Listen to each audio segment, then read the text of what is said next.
Okay, I'm back again to show you how to do the rose. I figured I either must be nuts or I'm a masochist.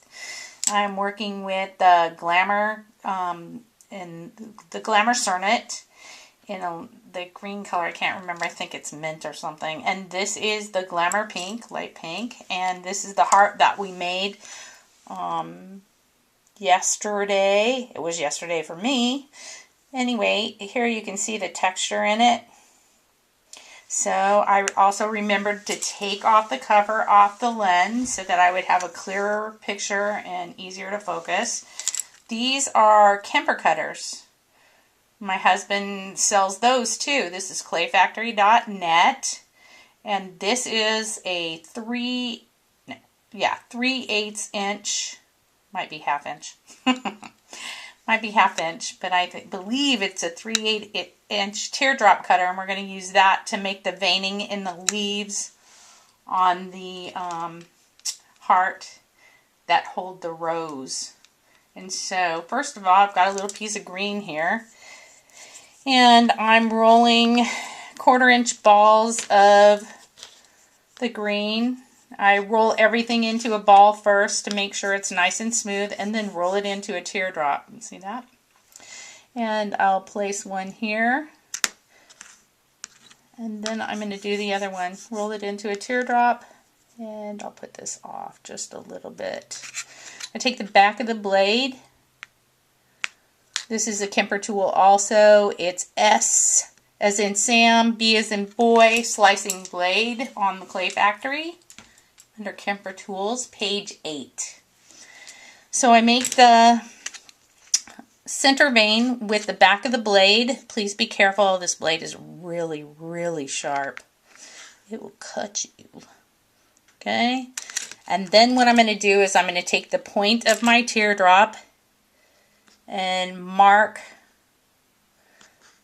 oops, missed that one a little bit, the veins on the outside of the leaf. It's just a little bit faster, and it does them both at the same time and makes it look even. Now for the rose, I'm going to need the same size balls that we had before for the leaf, or approximately. It doesn't have to be perfect. Nothing is perfect, so go easy on yourself. This is supposed to be fun. And then I'm going to roll the first one into a teardrop. And then I'm going to press that teardrop flat with my finger.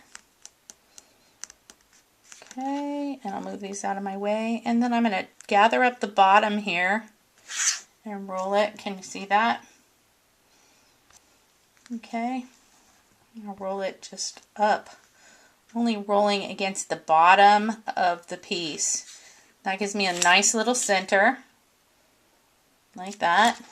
And now for the other ones, I'm going to take those and pinch them flat with my finger, and usually I can get it to stick to my thumb.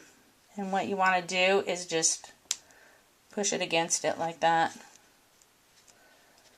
And then overlap it a little and push it against your center. Overlap it a little and push it against the center. There's a little bud, and I'll go back and I'll take and just put a tiny little pinch in the leaves. See that? To make it look like a flower. And what I want to do is I want to cut off this end. Be careful. You don't want to cut yourself. And then I place that into the center of the rose. It's a little piece of clay in there. That's not supposed to be in there. Pretend like that's not there.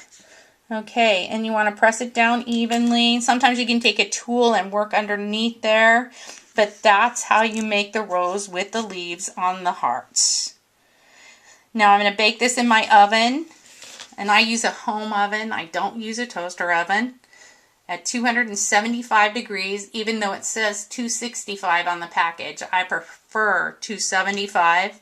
I preheat my oven to 275.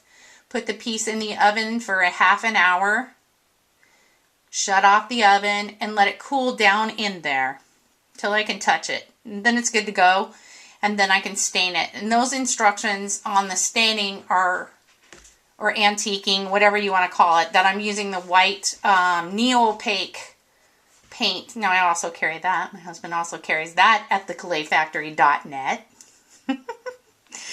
And you can find that webpage at clayfactory.net.